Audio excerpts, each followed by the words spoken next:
नकारात्मक विचारों से मुक्ति आत्मशक्ति की अनोखी यात्रा। नकारात्मक सोच एक धीमा जहर है जो हमारी खुशियों को धीरे धीरे निगल जाता है। यह हमें आत्मसंदेह, डर और चिंता के जाल में उलझा देता है। लेकिन क्या हम इससे मुक्त हो सकते हैं? बिल्कुल। यह कहानी आपको प्रेरित करेगी कि कैसे एक साधारण व्यक्ति ने अपनी नकारात्मक सोच पर विजय पाई और अपने जीवन को पूरी तरह बदल दिया। पहला अध्याय, संघर्ष की शुरुआत। अमित एक साधारण युवक था जो एक निजी कंपनी में नौकरी करता था। उसके मन में हमेशा चिंता बनी रहती थी। क्या मैं ये कर पाऊंगा? अगर मैं असफल हो गया तो? लोग मेरे बारे में क्या सोचेंगे? ये विचार उसे चैन से जीने नहीं देते थे। अमित का बचपन कठिनाइयों से भरा था। उसके पिता एक छोटी दुकान चलाते थे, लेकिन आमदनी सीमित थी। वह पढ़ाई में होशियार था, लेकिन आत्मविश्वास की कमी के कारण हमेशा पीछे रह जाता था। स्कूल के दिनों में शिक्षक भी उसकी क्षमता को नहीं पहचान पाए।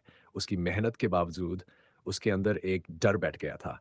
मैं कभी सफल नहीं हो पाऊंगा।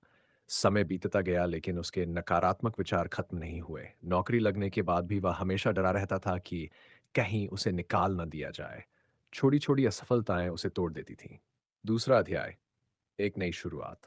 एक दिन जब अमित ऑफिस में था, तभी उसे बॉस से डांट सुननी पड़ी। उसकी एक छोटी-सी गलती के कारण उसे पूरे स्टाफ के सामने शर्मिंदा होना पड़ा। वह बहुत उदास हो गया और खुद को कोसने लगा, मैं किसी काम का नहीं हूँ। उसकी दोस्त राधा ने उसकी मनोदशा को भांप लिया।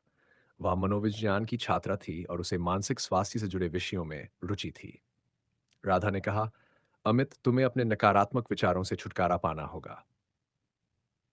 अमित ने निराश होकर जवाब दिया, लेकिन यह इतना आसान नहीं है। मैं कोशिश करता हूं, पर यह अपने आप आ जाते हैं। राधा ने मुस्कुराते हुए कहा, बिल्कुल, लेकिन क्या तुमने कभी सोचा है कि ये वे कहाँ से आते हैं? जब तक हम उनके स्रोत को नहीं समझे सर, तब तक हम उनसे छुटकारा नहीं पा सकते। ये बात उनके दिल में बैठ गई। उसने राधा से मदद मांगी।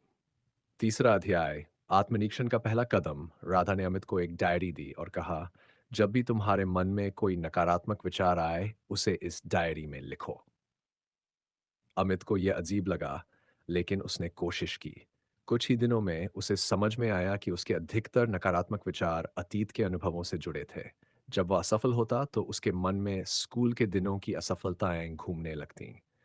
राधा ने समझाया, हमारा दिमाग एक आदत बना लेता है।